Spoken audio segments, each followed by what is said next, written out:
Athari ya pawa ya umeme. Tujikumbushe, nini maana ya pawa ya umeme?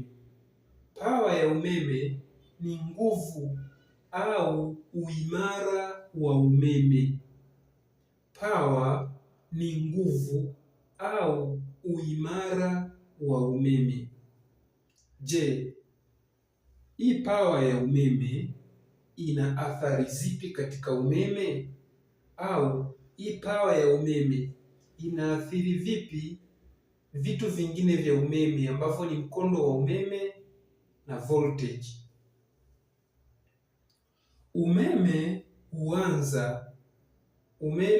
huanza kwa voltage kusukuma electrons. Umeme huanza baada ya voltage kusukuma electrons. Electrons zikishasukumwa zinakuwa katika mjongeo wa electrons, na huu mjongeo wa electrons ndio tunaita mkondo wa umeme, electric current. Power ni ile nguvu inayoanzisha kitendo cha msukumo.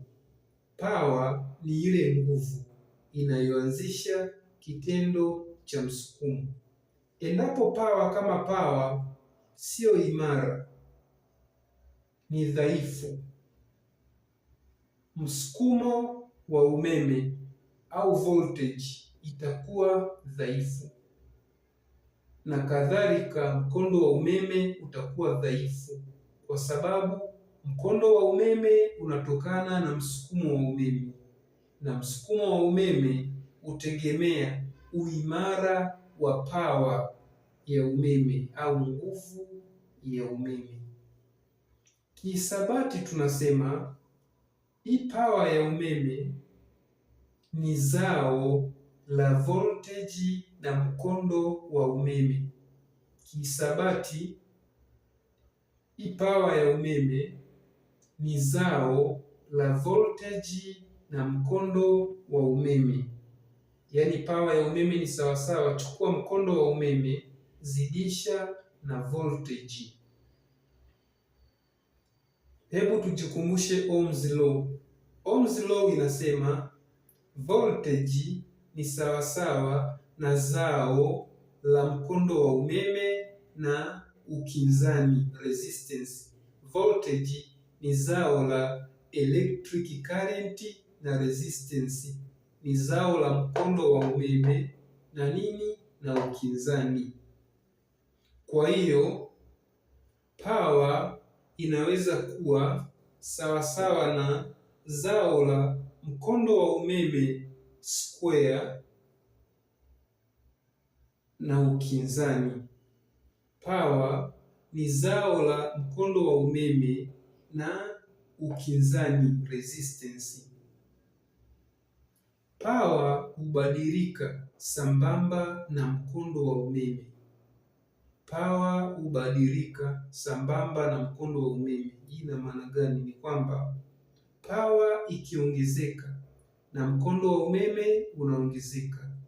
Power ikipungua na mkondo wa umeme hupungua. Umewahi kujiuliza ni kwa nini mashirika yanayosambaza umeme yanasambaza umeme katika voltage kubwa lakini mkondo wa umeme kidogo? Mashirika yanayosambaza umeme yanasambaza umeme ukiwa katika voltage kubwa lakini mkondo wa umeme mdogo. Sababu ya jambo hili ni kwamba power hubadilika sambamba na mkondo wa umeme.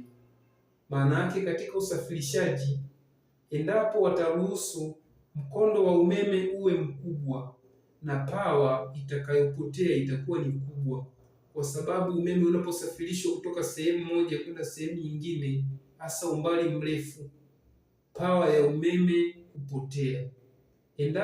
Endapo watatumia mkondo wa umeme mkubwa, basi na power kubwa itapotea. Tukutane video nyingine. Usisahau kulike, kukomenti na kushare. pia kusubscribe Linear Electronics.